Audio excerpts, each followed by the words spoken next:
안녕하세요. 저는 40대 초반의 여성입니다. 사람들이 흔히 그런 말을 하죠. 평범하게 사는 게 세상에서 가장 어려운 일이다라고 말이죠. 남들은 그냥저냥 잘 살아가는 것 같은데 왜 나한테만 이런 일이 일어나는지, 왜 나는 이렇게 태어났는지 스스로의 삶을 원망하고 자책하다 보면 남들처럼 살기가 이리도 힘든가를 느낄 때가 많습니다. 특히 어떤 부모를 만나게 되느냐는 정말 스스로가 선택할 수 없는 운명 같은 겁니다. 금수저를 뱃속에서부터 물고 나온 사람도 있고 부모가 준 가난의 되물림으로 흙수저를 평생 가지고 가야 하는 인생. 그런데 저는 금수저는 꿈도 꾸지 않고 그냥 일회용 플라스틱 숟가락만 있어도 참 좋겠다는 생각을 많이 했습니다. 사실 흙수저도 비록 가난이란 걸 물려준 부모란 존재가 있으니 얼마나 좋은 일 아닙니까? 사실 저는 고아입니다. 제가 기억하는 제 인생에는 부모란 존재는 없었고 부모의 사랑이 뭔지 가족이란 뭔지 그런 것을 느껴보지 못했죠. 하늘에서 그냥 툭 하고 떨어진 존재랄까? 제가 어디에서 왔는지 또 어디로 가야 하는지 몰랐습니다. 평생 소원이 가족들과 같이 밥을 먹어보는 게 꿈이었던 전 그 꿈을 이루기 위해 열심히 살았습니다. 하지만 사람 인생이 어디 뜻대로 흘러가는 법은 잘 없더라고요. 아무리 열심히 살아도 도저히 넘을 수 없는 벽이 늘 항상 제겐 있었습니다. 그것은 바로 가족이라 여겼던 시댁 식구들이었습니다. 시댁 식구들은 절대 가족이 될 수 없다는 말이 있지만 전 시댁 식구들이 저한테 뭐라고 하든 이젠 혼자가 아니라는 생각 때문에 너무 좋았습니다. 하지만 그들에게 전 이방인이었습니다. 제가 왜 시댁 식구들에게 이방인이 될 수밖에 없었는지 제 기구한 사연을 들어보시면 아마 아실 겁니다. 1999년 1월 2일, 저에게 이 날짜는 아주 특별한 날입니다. 6살이 된다는 생각에 부풀어 새해를 맞이했었거든요. 기억은 잘 나지 않지만 누군가의 손을 잡고 새해를 맞은 시장으로 외출을 갔습니다. 요즘은 잘 보기 힘든 뻥튀기 아저씨며 엿장수, 제 기억엔 각종 군것질이 너무 많아 뭘 먹을까 고민했던 것 같습니다. 그리고는 제 손을 잡은 누군가를 따라 한복집으로 갔고 저는 그 한복집에서 한복을 골랐습니다. 이것저것 고르다가 한 아저씨가 저에게 다가왔죠. 꼬마야, 요거 하나 먹어봐. 아저씨가 준 것은 입안을 가득 채울 듯한 커다란 사탕이었습니다. 공짜로 준다기에 저는 그것을 얼른 받았고 아저씨는 이렇게 말했습니다. 저기 빨간 천막 보이지? 저기가 아저씨 가게인데 미제 과자들 엄청 많아. 이따가 놀러와. 미제 과자? 전 흐릿하게 기억이 납니다. 집 근처 슈퍼에는 팔지 않는 우산 초콜릿이 분명히 저 가게에 있을 거라 확신했죠. 저는 한복집에서 1분만 걸어가면 금방 갔다 올 수 있는 거리였기에 얼른 뛰어가 우산 초콜릿이 있는지 확인만 하고 올 참이었습니다. 그 가게엔 우산 초콜릿이 있었고 저는 너무 좋아서 한복집으로 달려갔습니다. 저와 같이 온 어른에게 그 초콜릿을 사달라고 하려고 말이죠. 그런데 1분도 안 걸리는 한복집을 달려가려고 하자 큰 트럭이 제 앞을 막았고 저는 그 트럭에 실린 물건을 사러 오는 사람들에게 떠밀려 점점 그 한복집과 멀어져 갔고 급기야 너무 많은 사람들 속에서 정신을 잃었습니다. 눈을 떠보니 구수한 떡 냄새가 나는 떡집에 있는 방 한켠에 저는 누워 있었습니다. 아이고, 정신이 드니? 너 말 못하니? 아줌마 말 안 들려? 전 갑자기 목소리가 나오지 않았고 제가 왜 여기에 와 있는지 알 수 없었습니다. 너무 무서웠고 그 자리에서 소변을 싸고 엉엉 울었던 것으로 기억합니다. 떡집 아주머니는 그런 절 달래주었고 저를 씻기고 새 옷으로 갈아입혀 주셨습니다. 아무것도 기억이 나진 않지만 그날 떡집 아주머니가 주셨던 백설기를 허겁지겁 먹었던 것은 아직도 생생히 기억이 납니다. 그러고는 잠이 들려고 하는데 떡집 아주머니의 통화 내용이 제 귓가에 들렸습니다. 네, 아이가 말도 못하고 아무것도 기억이 안 나는가 봐요. 아휴, 아마 부모가 아이를 버리고 간 것 같아요. 부모가 날 버렸다고? 당시 우리나라 미아 신고 수는 역대 최고였고 가정 형편이 어려워 아이를 시장통이나 기차역에 버리는 일이 허다했습니다. 레파토리는 똑같았죠. 엄마 잠깐만 저기 갔다 올 테니까 여기서 기다려. 그러고는 엄마들은 밤이 새고도 오질 않았고 아이들은 망부석처럼 서 있다가 결국 고아가 되는 일이 허다했습니다. 전 그때 깨달았습니다. 나도 부모가 날 버렸구나 하고 말이죠. 6살이었지만 그 통화 내용을 들으면서 앞으로 나는 어떻게 되는 거지? 하고 공포스러웠습니다. 다음 날 아침, 떡집 사장님은 절 지역에 있는 근처 고아원으로 데리고 갔습니다. 제 또래 아이들처럼 보이는 아이들이 모여서 생활하는 곳이었습니다. 수녀님, 제가 말한 아이예요. 수녀님. 저는 고개를 푹 숙인 채 아무 말도 하지 않았고 수녀님은 저와 눈을 맞추려 앉은 자세로 제 얼굴을 가만히 보셨습니다. 예쁜 공주님이 오셨네. 우리 공주님 이름이 뭔가요? 전 모른다고 고개를 흔들었습니다. 그럼 우리 공주님 집 혹시 생각나? 그건 역시 모른다고 고개를 흔들었습니다.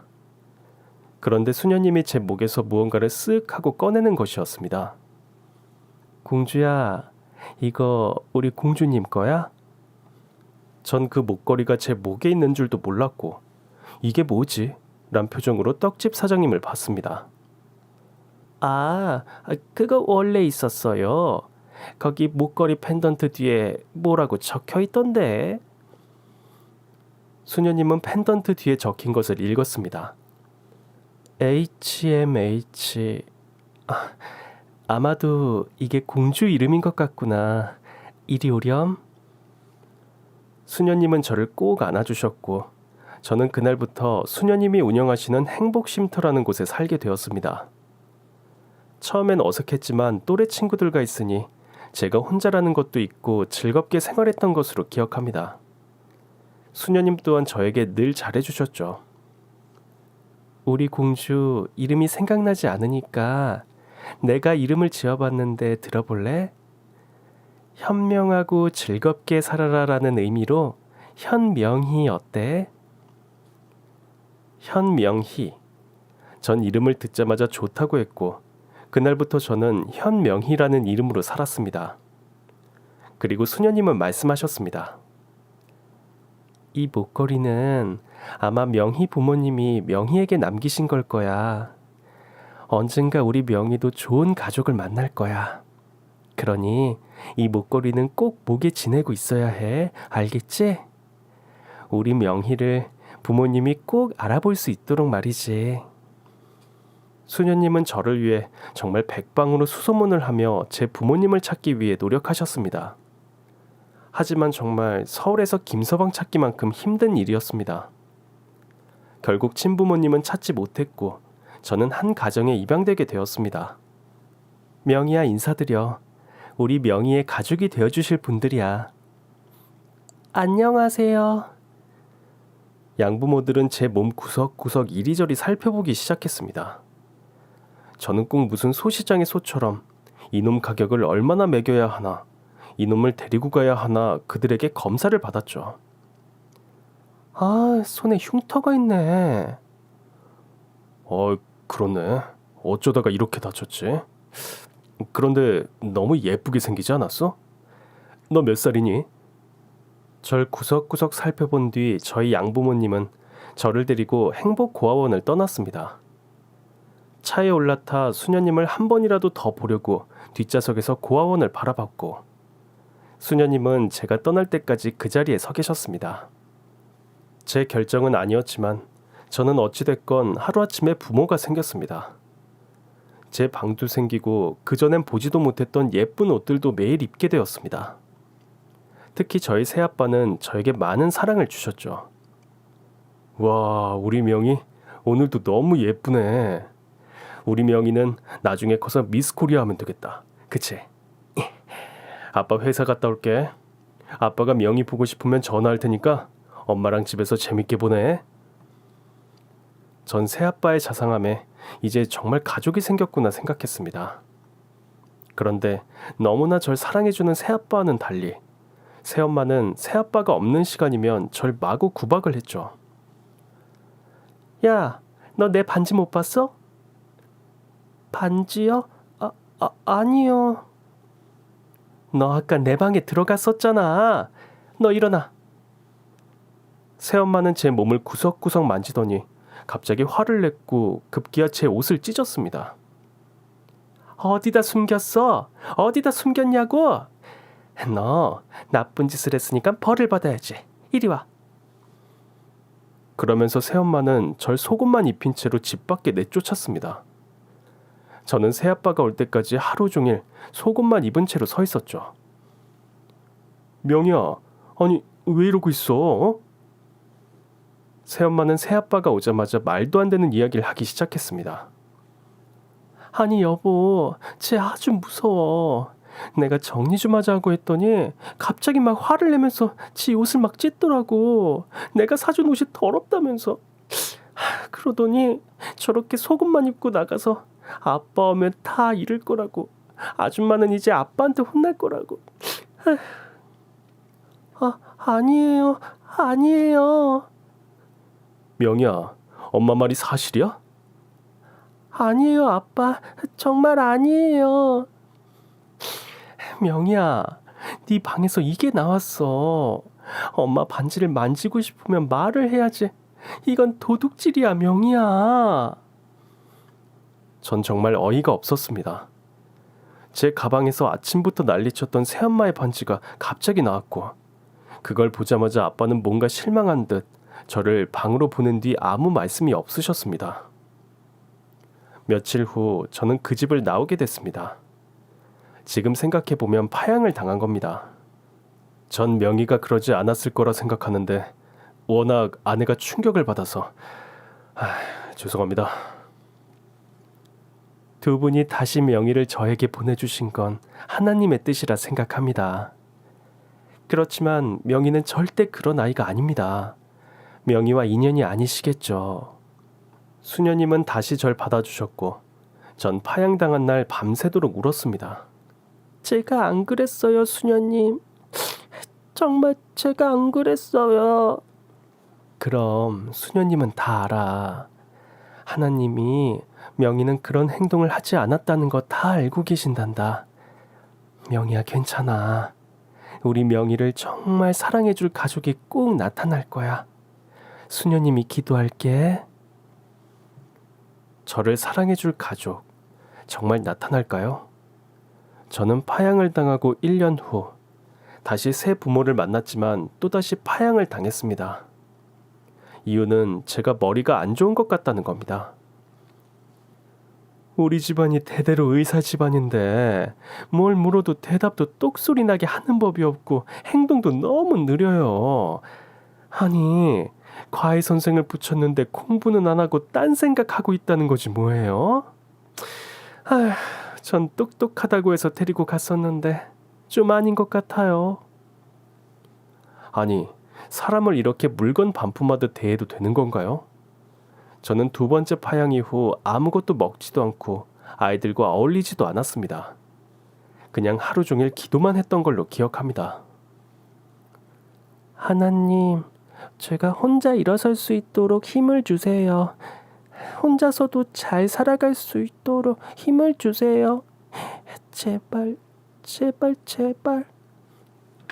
예전의 기도문은 좋은 부모님을 만나게 해주세요였습니다.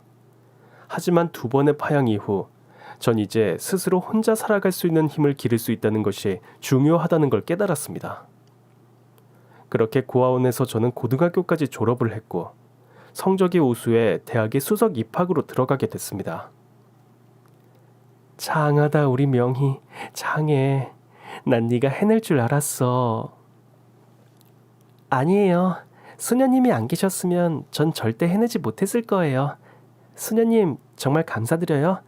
수녀님이 제겐 부모님이나 다름없으세요.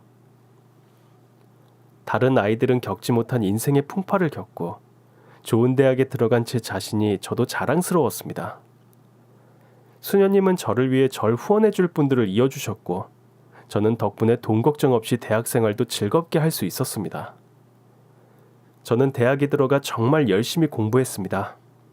4년 내내 장학금 한 번 놓치지 않았고 친구들은 그런 저를 보며 저에 대한 관심이 늘어만 갔습니다. 명희야, 너 정말 뭐냐? 공부면 공부, 스포츠면 스포츠, 교양이면 교양, 못하는 게 없잖아. 야, 너 금수저지? 아이, 쓸데없는 소리를 다 하네. 에휴, 기집애.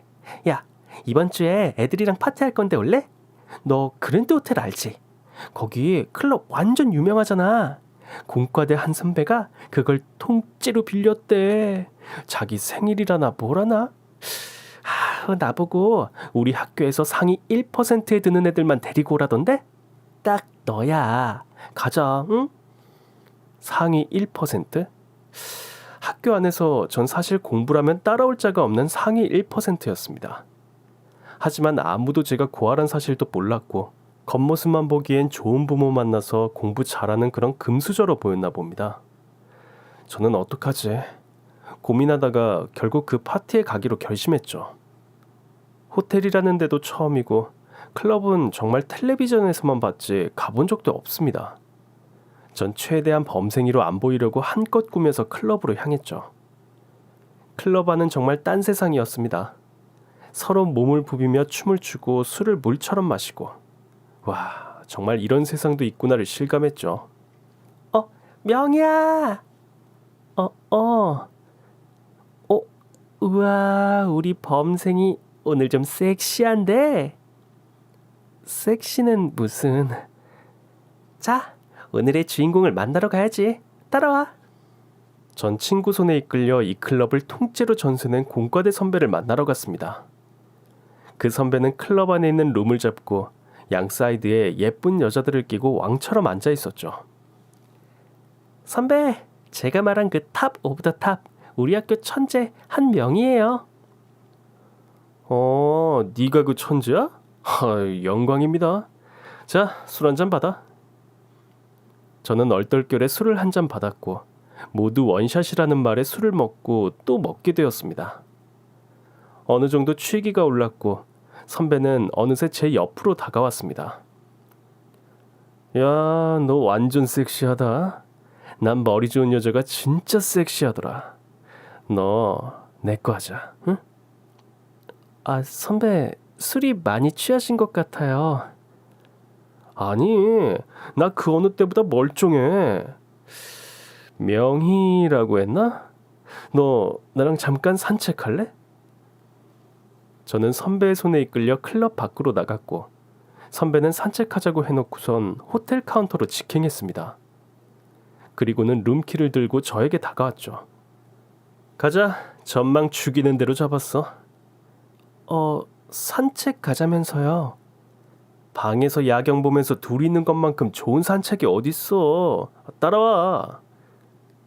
싫어요. 뭐? 싫어? 절 좀 잘못 보신 것 같네요.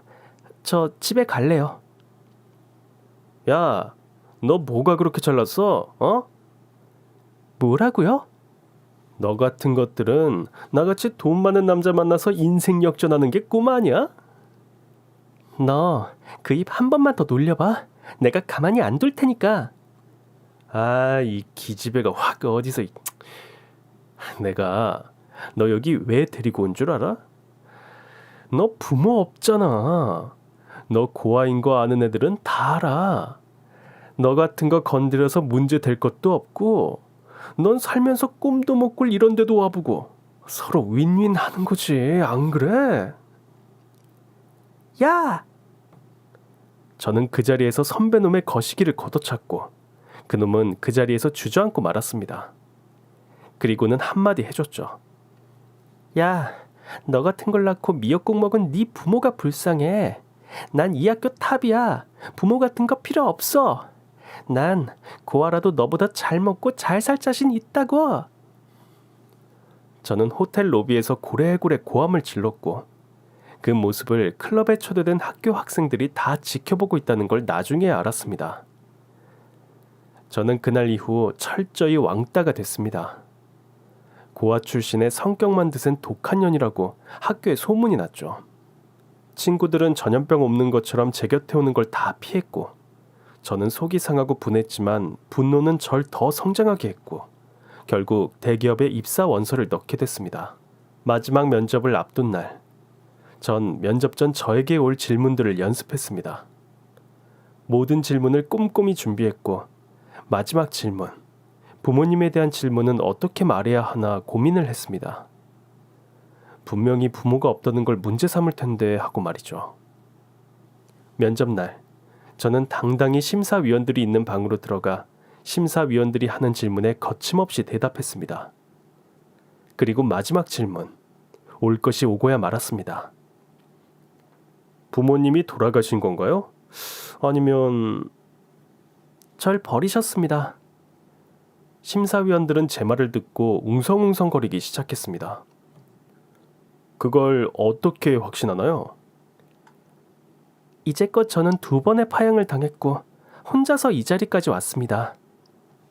단 한 번도 저를 찾는 부모는 없었고, 저는 그날 이후 부모가 절 버렸다고 생각하고 오로지 제 힘으로 살아야겠다고 결심했습니다. 그런데 제가 고아라는 것이 입사하는 데 문제가 됩니까? 문제가 된다면 지금이라도 이 면접장을 나가겠습니다. 저의 이 당당함은 오히려 심사위원들에게 플러스가 되었고, 저는 남들이 그렇게 부러워하는 대한민국 최고의 대기업에 입사를 하게 됐습니다. 하지만 고아라는 타이틀은 언제나 저의 꼬리표처럼 따라다녔습니다. 입사 동기들도 제 면접 스토리를 다 아는 상태였고, 그것은 심사위원들에게만 플러스 될 뿐, 입사 동기들에겐 재수없는 인간으로 낙인 찍혔죠. 야, 넌 어학연수 어디 갔어? 나? 영국.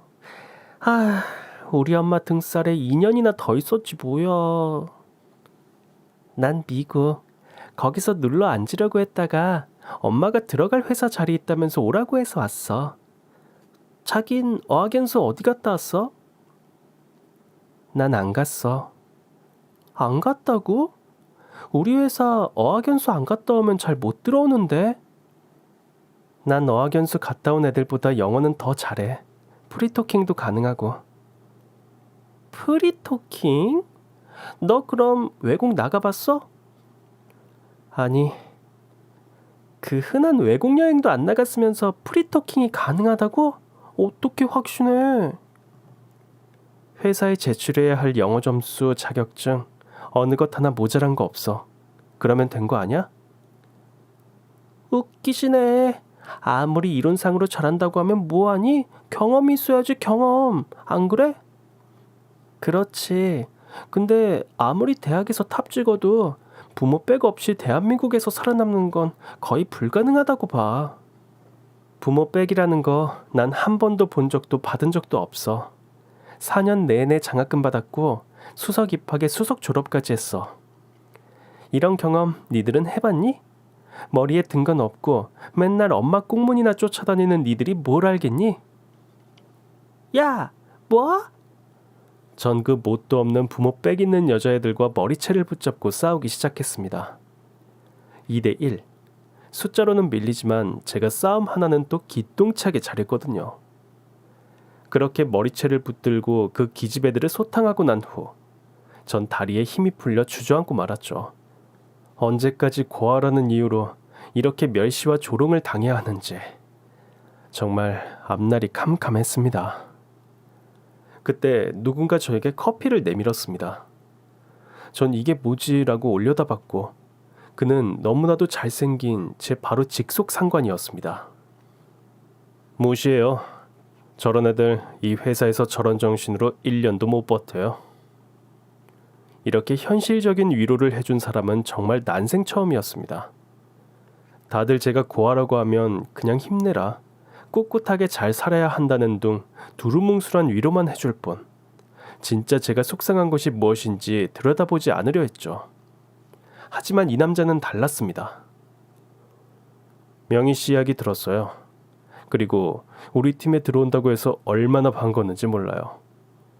이제 정말 능력 있는 사람과 일하게 됐구나 하고 말이죠. 앞으로 잘 부탁해요. 전 얼굴도 잘생기고 능력 있는 상사를 만난 덕분에 3년 동안 직장 생활이 너무 행복했습니다. 일에 대한 커리어도 점점 쌓여져 갔고 인정도 받았죠. 같은 팀이다 보니 야근의 출장에 같이 있는 시간이 많아졌고 결국 저는 제 직속 상관인 그와 사귀게 되었습니다. 명희야, 너 덕분에 이번에 우리 팀 실적 장난 아니야. 너 정말 대단하다, 명희야. 우리 자기는 못하는 게 없어. 자기가 있어서 내가 할 수 있었던 거야. 자기 없었으면 난 이 회사에서 버티지도 못했을 거야. 나도 마찬가지야. 명희야, 나 할 말이 있는데 우리 좀 더 진지한 관계로 발전해 보는 건 어떨까? 지금도 우리 진지하게 사귀고 있잖아. 더 진지한 관계? 그게 뭐야? 내가 좀 둘러서 한 말이긴 한데 직설적으로 이야기할게. 나 너랑 결혼하고 싶어. 뭐라고? 저는 결혼이라는 말이 너무나도 생소했습니다. 저에겐 부모도 없었고 그 흔한 형제도 없었습니다. 하지만 우리나라에서 결혼을 한다는 것은 가족과 가족의 결합이라고 생각했었습니다. 하지만 저에겐 그런 조건이 갖추어지지 않았죠. 저는 당시 남편의 말을 듣고 너무나도 기뻤지만 거절할 수밖에 없었습니다. 나도 자기랑 평생을 함께하고 싶어. 솔직히 내가 더 자기를 좋아하는 것 같아. 이 회사에 3년 동안 다니면서 자기가 알게 모르게 나 지켜준 거 다 알아. 이런 남자라면 내가 인생을 함께 해보고 싶다는 생각도 했었어. 하지만 자기야, 내가 고아잖아. 부모 없는 고아. 내가 고아라는 걸 부끄러워한 적은 한 번도 없지만 내가 고아라는 사실을 자기 부모님이 알게 되시면 자기에 대해서 정말 실망하실 거야. 난 자기가 부모님한테 좋은 아들로 남았으면 좋겠어. 나 때문에 자기가 상처받는 건 정말 싫어. 하지만 남편의 끈질긴 구애는 계속됐고 전 결국 남편의 프로포즈를 받아들였습니다. 명희야, 내가 너에게 진짜 가족을 만들어 줄게. 너한테 정말 세상에서 가장 행복한 가족이라는 게 뭔지 보여줄 거야. 내가 꼭 그렇게 만들 거야. 난 정말 자기만 믿고 결혼이란 걸 선택한 거야. 내 인생에 결혼이라는 건 없는 줄 알았어. 하지만 당신이 날 이렇게 사랑해주고 나를 소중하게 여긴다면 난 당신과 그 어떤 고난과 역경도 이겨낼 수 있을 것 같아. 나에게 이렇게 프로포즈 해줘서 고마워. 전 남편을 믿고 또 믿었지만 다시 한번 확인하고 싶었습니다. 자기야, 자기 정말 내 편이 되어줄 거지? 정말이지? 정말이지. 난 평생 자기 편이 될 거야. 그 누구가 욕을 해도 난 당신 편이 될 거야. 정말이야. 전 결국 남편의 부모님을 만나러 갔고 부모님께 인사를 드리러 가게 됐습니다. 남편은 정말 잘 사는 집안의 아들이었습니다. 남편의 집은 정말 으리으리한 궁전 같았습니다. 집안 인테리어는 분홍빛으로 행복이 가득한 가족이다라는 것을 보여줬고 거실에 걸린 가족 사진은 정말 남편이 얼마나 행복한 가정에서 자랐는지를 알 수 있게 해주는 증거였습니다. 전 떨리는 마음으로 시어머니를 만났습니다. 시어머니의 첫 인상은 우아함 그 자체였습니다. 겉모습도 그랬지만 목소리도 우아함이 흘러넘쳤죠. 반가워요. 네, 현명이라고 합니다. 일단 식사부터 하죠. 저는 시어머니의 안내에 따라 응접실로 갔고 식탁에는 정말 사내진미 요리가 상다리가 부러질 정도로 가득 차려져 있었습니다. 차린 건 없지만 많이 들어요? 아니에요. 제 인생에서 이렇게 좋은 밥상은 처음 받아봅니다. 정말 감사합니다, 어머님. 아직 어머니란 소리는 이르고 일단 밥부터 먹읍시다. 시어머니는 저에게 뭔가 선을 긋는 듯한 느낌이었습니다. 하지만 한 가족이 되기에는 거쳐야 할 과정이라고 생각했고 전 맛있게 밥을 먹었습니다. 점심 안 먹었어요? 엄청 잘 먹네. 아, 제가 원래 먹는 거 보면 복 들어오게 생겼다고 말을 많이 들어요. 맛있는 음식 잘 먹는 게 좋잖아요. 그리고 진짜 어머님 음식 솜씨도 정말 좋으신 것 같아요. 그래도 첫 식사부터 그렇게 급하게 먹는 건 하기 좀 예의가 아니지 않나요? 엄마, 잘 먹는 걸 가지고 왜 그래요? 명희는 뭐든 잘해요. 밥 먹는 것도 일하는 것도. 밥 먹는 거 잘 먹는다고 자랑하는 사람은 처음 봐. 여튼 오빠도 콩깍지가 단단히 씌었네. 저는 조금 불편한 식사를 하긴 했지만 그래도 시어머니가 정성스럽게 저를 위해 차려주신 음식이기 때문에 열심히 먹었습니다. 그리고 제가 그토록 불안하고 기대했던 시어머니와의 대면이 시작됐습니다.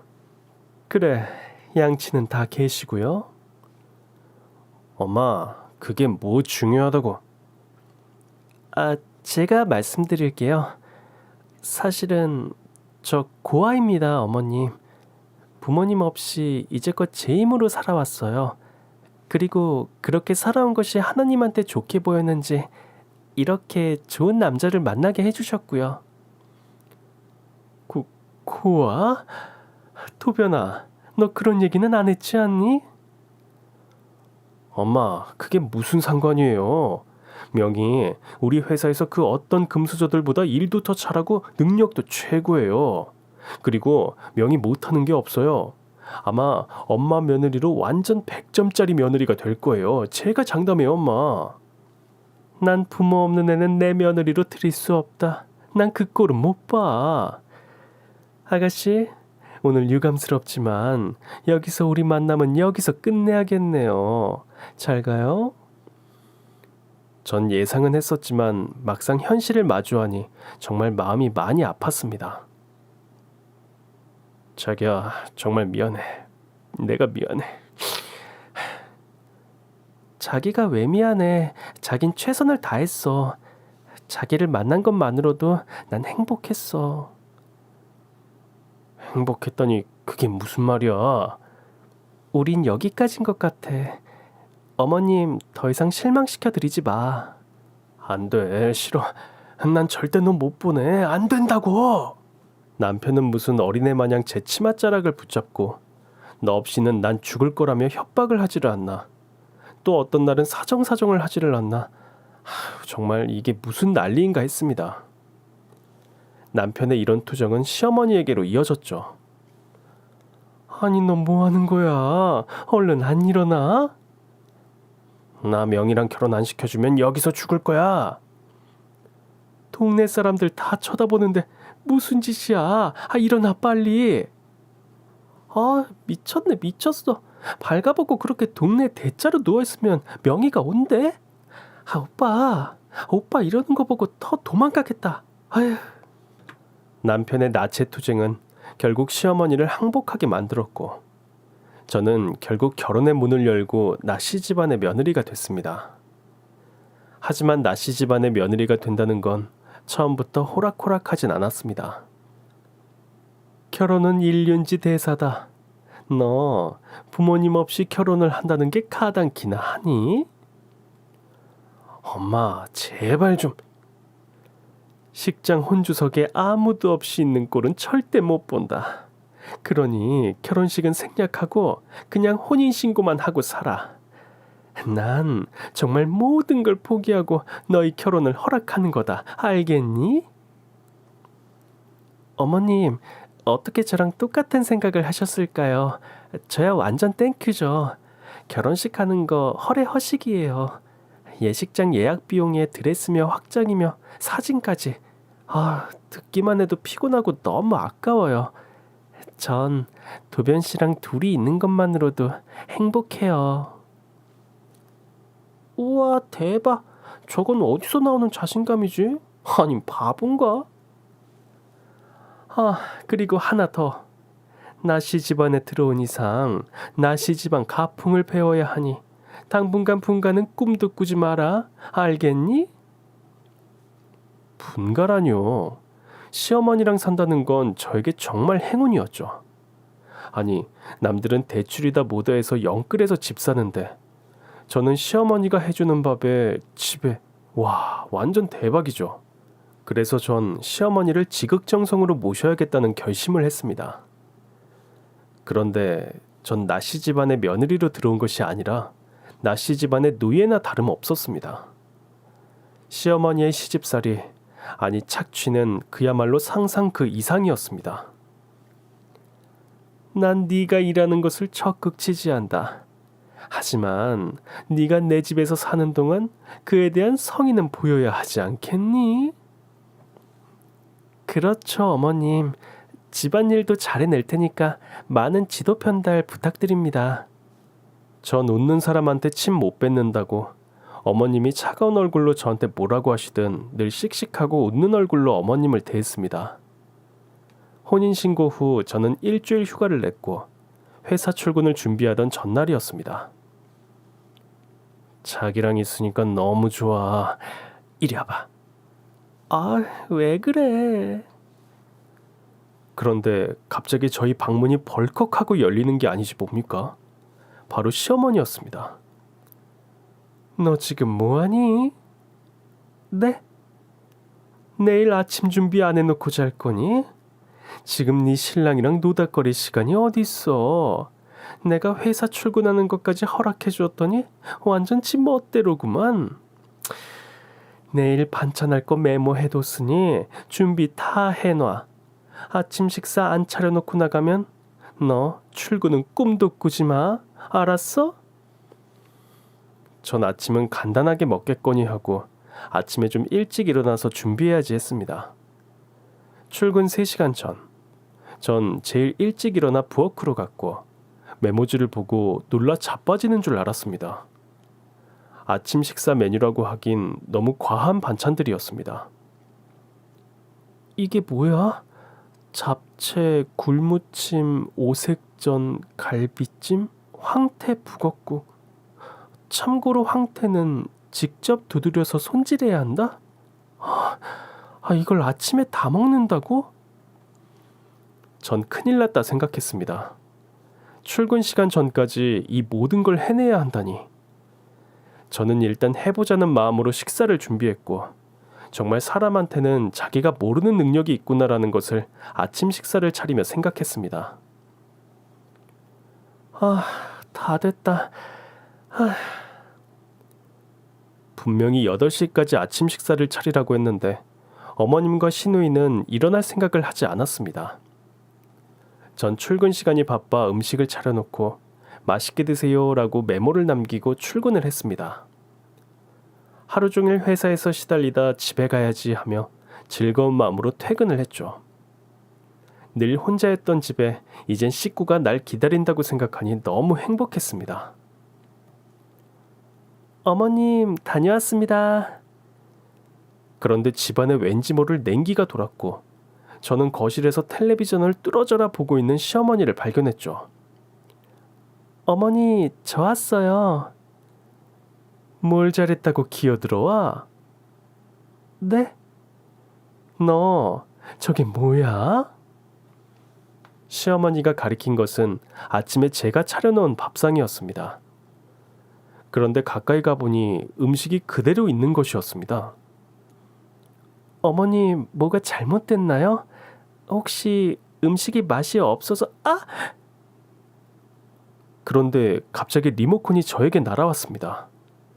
저는 그대로 리모컨을 눈 주변에 맞았고 얼마나 세게 맞았던지 피가 났습니다. 어머님, 너 시애미 죽이려고 작정했지? 이 고칼로리 음식을 아침부터 먹으라고 차려놓은 거야? 너 여기다 약 탔지? 말해봐. 어머님, 아니에요. 도변아. 엄마. 아니, 자기 얼굴 왜 그래? 얘 휴가 얼마나 쓸 수 있니? 휴가 써도 월급은 나오지?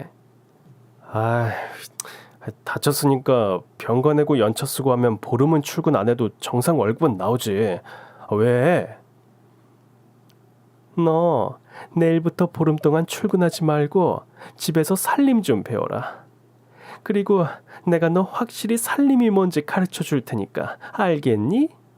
새벽에 일어나 잡채에 갈비찜에 12첩 반상도 울고 갈 정도로 차려놨더니 자기를 죽이는 밥상을 차려놨다고 사람 잡는 시어머니. 전 너무 놀라 방에 가서 심호흡을 했고 이게 뭔 일인지 차근차근 생각을 했습니다. 자기야, 난 분명히 어머니가 써준 메모를 보고 아침을 차렸는데 왜 그러실까? 우리 엄마 고칼로리 음식은 딱 질색인 거 몰랐어? 그리고 그 메모를 우리 엄마가 쓴 거 봤어? 엄마 말도 일리가 있다고 봐 나는. 자기야, 시집살이가 원래 그래. 엄마 저러다가 지칠 테니까 그때까지만 버텨봐. 아, 근데 좋겠다. 내일부터 보름 동안 휴가라니? 부러워. 전 이 남자가 제정신인가 생각했습니다. 아까 시어머니가 저한테 하는 행동을 보고도 부럽다니요. 전 그날 밤새 한숨도 못 잤습니다. 그런데 갑자기 전화벨이 울렸습니다. 여보세요? 집안 꼴을 이 지경으로 만들어 놓고 잠이 와? 당장 나와. 전 뭔 일인가 해서 거실로 나갔고 까만 장갑으로 집안 구석구석 먼지를 찾는 시어머니를 보게 됐습니다. 정말 정신적으로 문제가 있는 게 아닌가 생각이 들 정도로 작은 먼지라도 찾아내겠다는 저 극성, 정말 무서웠습니다. 너 이거 안 보이니? 뭐가요? 제 말이 끝나자마자 장갑으로 제 양쪽 뺨을 있는 대로 때리면서 시어머니는 저한테 온갖 험한 말을 쏟아냈습니다. 고한년이 들어오니까 집안에 공기가 탁해졌어. 자, 네가 갖고 들어온 먼지 네가 다 처먹어. 아 하고 벌려. 그러더니 시어머니는 장갑을 제 입에다 쑤셔 넣었고 전 방어할 힘도 없이 장갑을 입에 문 채로 주저앉아 버렸습니다. 애비애미 없는 게 들어와서 날 죽이려고 해? 너 이제 내 방에서 자. 네가 언제 또 날 죽이려 들 수 있으니 내가 널 옆에 둬야겠어. 알겠어? 전 그날부터 매일매일 이불 빨래에 창문 청소에 신지도 않는 어머님의 그 많은 구두를 매일 닦았습니다. 이건 시집살이가 아니라 정말 노동착취란 말이 더 어울릴 정도로 제 생활은 진짜 매일매일이 지옥 같았습니다. 몸으로 때운다면 제가 덜 억울할 수도 있을 겁니다. 시어머니는 제 월급날마다 꼬박꼬박 10원 한 장 주지 않고 자기 통장으로 이체하라고 했고 전 시어머니가 시키는 대로 이체를 했습니다. 정말 회사 일에 집안일에 제 마음과 몸은 너덜너덜해져만 갔습니다. 자기야, 나 10kg이나 빠졌어. 너무 힘들어. 보기 좋네 뭐. 뭐라고? 요즘 소식자가 대세인 거 몰라? 그리고 사람이 좀 말라야 건강한 법이라고. 누구 때문에 이렇게 살이 빠졌는지 몰라? 그건 자기 하기 나름인 거야. 아 참, 자기야, 차 좀 바꾸려고 하는데 이거 어때? 죽이지? 우리가 돈이 어딨어. 어머님한테 다 바치는데. 엄마가 사준다는데? 뭐? 전 너무 어이가 없었습니다. 저한테는 돈 한 푼 안 주고 제가 벌어온 돈은 다 갖다 바치고 심지어 전 속옷 살 돈도 없어 떨어진 속옷을 입고 다녔습니다. 그런데 남편은 차를 바꾸다뇨. 전 이건 아닌 것 같아 시어머니에게 따지러 갔습니다. 어머님, 아직 도변씨 차 멀쩡해요. 그리고 전 지하철 타고 다니고요. 지금 저희 돈 모아야 하는데 저는 어머님 믿고 제 월급 다 드리고 있어요. 어머님, 도변씨 차 바꾸는 건 다시 한번 생각해 주세요. 너 지금 시애미한테 따지는 거냐? 그게 아니고요, 어머님. 묻는 말에 대답이라도 한번 하면 늘 저한테는 뭔가 날아왔습니다. 리모컨으로 시작해 파, 장갑, 걸레, 신발. 시어머니는 화가 나면 무조건 던지고 시작을 했죠. 그날도 먹던 뜨거운 유자차를 제 얼굴에 그대로 부었습니다. 아, 뜨거울 건데. 네가 지금 누구 덕에 이런 집에 사는 줄 알아? 네 쥐꼬리만한 월급으로 이 집 유지하는 거 택도 없어. 감히 어디다 대고 꺼져. 전 얼굴이 너무 따가워 그 길로 병원으로 갔고 얼굴에 화상을 입었습니다. 화상 연고를 덕지덕지 바른 제 모습을 보니 너무 불쌍하고 초라했습니다. 그런데 웃긴 건 뭔 줄 아세요? 그렇게 자존심이 세던 제가 그것도 가족이라고 차마 떠날 수가 없었습니다. 만약 떠난다면 전 또 혼자가 될까 너무 무서웠습니다. 다음날 갑자기 제 얼굴 위로 무언가 차가운 게 툭 하고 떨어졌습니다. 아, 엄마야. 네가 엄마가 어딨어. 완전 웃겨. 이런 시애미가 어딨냐? 며느리 다쳤다고 얼음주머니 만들어주고 아휴, 내 아들 차 사준다고 그렇게 질투를 하니 내가 그 말을 듣고 마음이 아파 죽겠더구나. 자, 얼른 옷 입어라. 네? 엄마가 백화점 가재. 빨리 옷 입어. 백화점? 전 무슨 일인가 싶어 일단 옷을 챙겨 입었습니다. 얼굴도 아프고 온몸이 쑤셔 나가기 싫었지만 시어머니 말을 또 안 들으면 정말 절 죽일 것 같아서 외출 준비를 했습니다. 백화점 정문에 도착하자마자 시어머니는 갑자기 쇼핑백 안에서 다 떨어진 신발과 냄새나는 점퍼를 제게 던졌습니다. 너 이거 입어. 네? 너는 세상에 돈 없고 가난한 사람 체험을 좀 해봐야 해. 오늘 그거 입고 우리 시중 들면서 반성해라. 알겠니? 정말 미친 사람이 따로 없었습니다. 매일매일 저를 괴롭히려고 태어난 사람처럼 어떻게 저한테 이럴 수 있는지. 저는 사람들이 다 보는 앞에서 시어머니가 준 신발과 옷을 입었고 시누이와 시어머니 쇼핑 시중을 들었습니다. 시누이와 시어머니가 쇼핑을 한창 할 때쯤 누군가 제 손을 확 잡아당기는 것이었습니다. 전 너무 놀라 들고 있던 쇼핑백을 떨어뜨렸고 절 잡은 사람의 얼굴을 보게 되었습니다. 너 미혜 맞지? 네? 너 현미혜 맞지? 현미혜? 전혀 처음 들어본 이름이었습니다. 그 어르신은 갑자기 제 목을 만지더니 목걸이를 보고 그 자리에서 오열했습니다. 미혜 맞구나. 우리 딸이 맞아. 미혜야. 우리 딸? 그럼 이분이 아빠? 전 도통 이해가 되지 않았습니다. 저한테는 부모란 존재는 없었고 한 번도 생각해 본 적도 없는 사람이었으니까요. 회장님.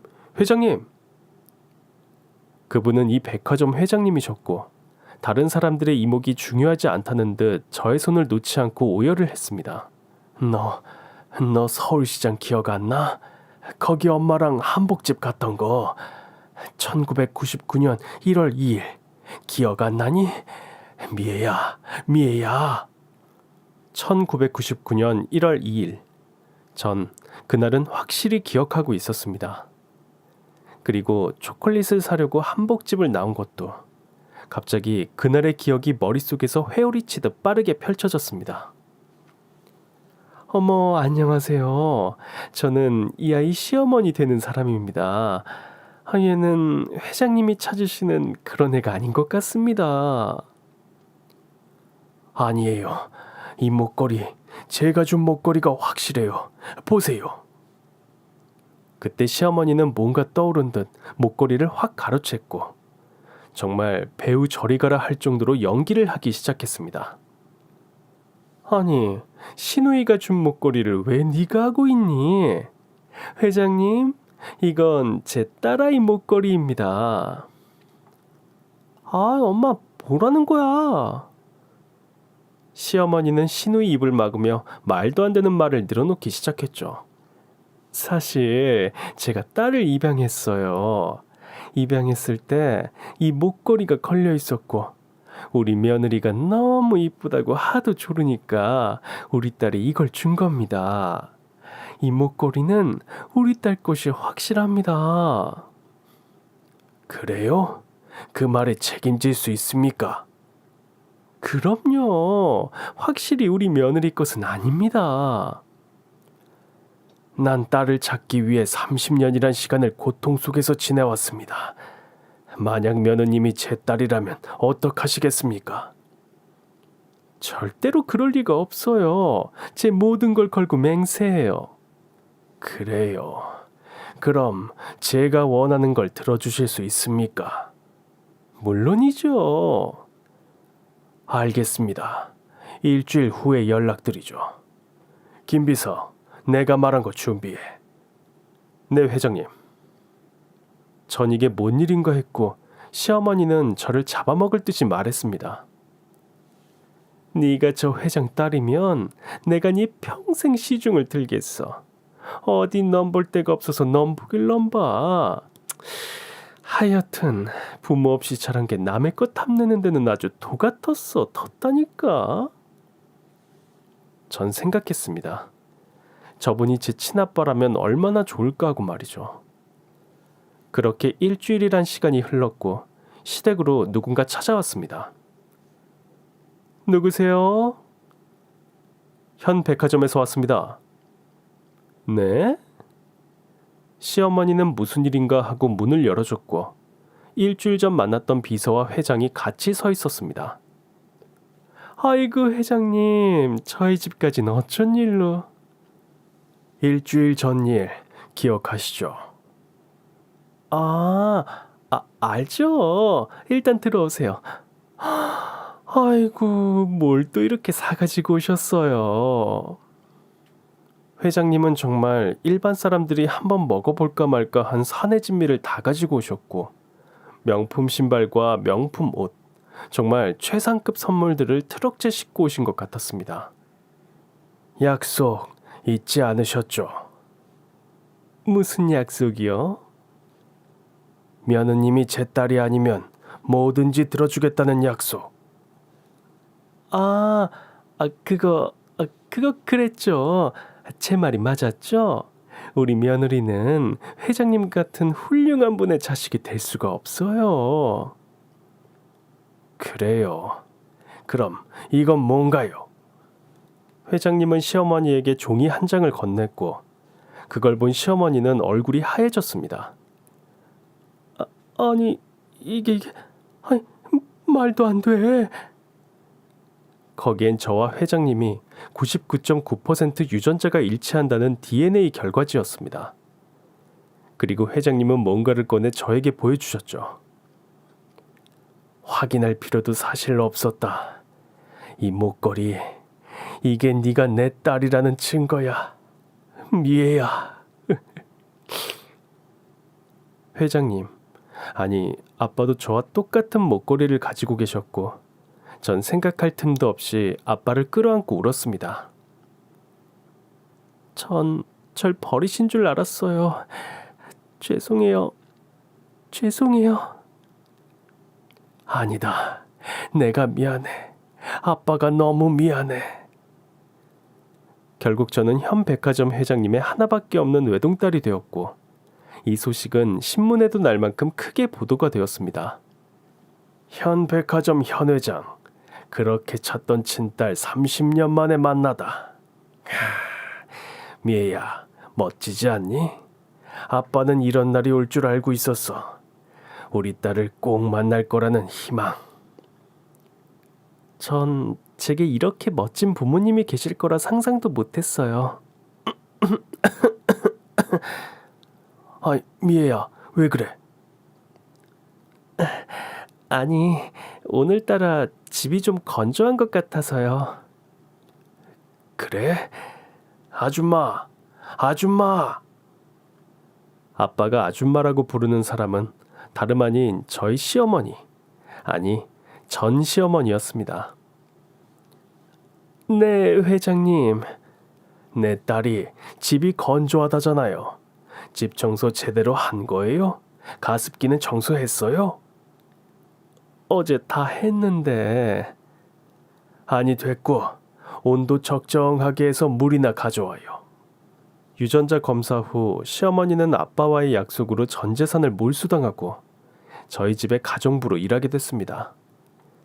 그리고 남편은 그토록 자기가 사고 싶었던 차를 몰게 되었죠. 자기 차가 아닌 저희 집의 기사가 돼서 말이죠. 여기 물. 아줌마, 호칭 똑바로 안 해? 아, 네? 아가씨 해봐. 네? 얼른. 아, 아, 아가씨. 그래, 잘하네. 물 온도가 적당한지 볼까? 저는 물을 마셨고 마시자마자 시어머니 얼굴에 물을 퍼부었습니다. 더러워. 아유, 네. 아줌마가 떠온 물은 왠지 더러워. 역겹다고요. 잠깐만. 전 부엌으로 장갑을 찾았고 시어머니에게 던졌습니다. 아줌마, 이 장갑 기억나지? 아이고, 아가씨, 한 번만 봐주세요. 아줌마, 장갑 맛이 어떤지 모르지? 내가 한번 맛보여줄게. 입 벌려. 저는 장갑을 있는 대로 구겨서 시어머니 입에 넣었고 그동안 참고 지냈던 제 억울한 인생이 한 방에 가시는 것 같았습니다. 참 인생은 롤러코스터 같습니다. 바닥을 쳤다가 갑자기 하늘 위로 오르기도 하고 또 바닥을 다시 치고 평범하게 살고 싶은데 왜 내 인생은 롤러코스터지? 라고 자신의 인생을 탓할 때가 있습니다. 하지만 여러분, 내리막길이 있으면 오르막길이 있듯이 인생이 너무 수평선처럼 쭉 간다면 너무 지루하지 않을까요? 롤러코스터 같은 인생, 지금 내리막을 걷고 있다면 언젠가 반드시 오르막이 생길 테니까 여러분, 희망을 잃지 마세요.